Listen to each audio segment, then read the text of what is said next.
6,395 straight Mud Hens games with the incomparable Jim Weber on the call. Tonight, the first homestand begins without Webley since 1975. Before the game against Jacksonville, Fifth Third Field offered a moment of silence in memory of Jim.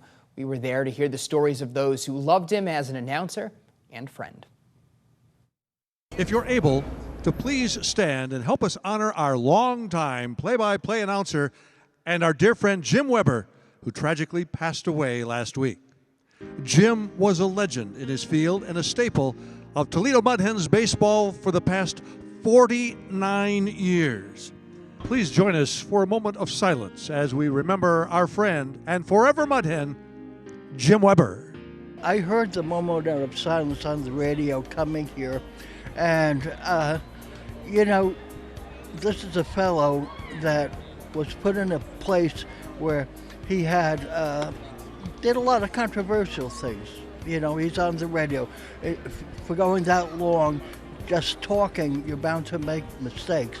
But he never had any problem with anybody. He was a friend to everybody, and I think that's also a very admirable quality about Jim Weber.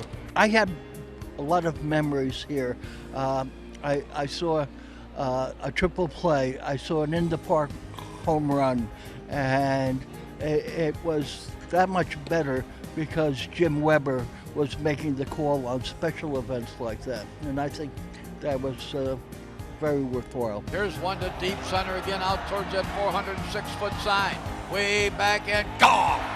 The last homestand, I went upstairs, and this woman asked me if that was broadcasting, and because her son was very interested in broadcasting. I says, oh, well, that's Jim Weber right there. And she says, I wonder if we could get our picture taken with him. I said, well, I'll ask him. So when he finished talking to this woman, I said, this young man wants to go into broadcasting. I said, would you mind having your picture taken with him? He said, of course.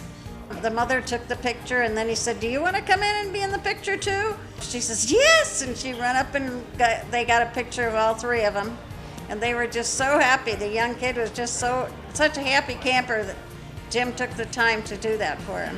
Mr. Mud Hen, you will certainly be missed.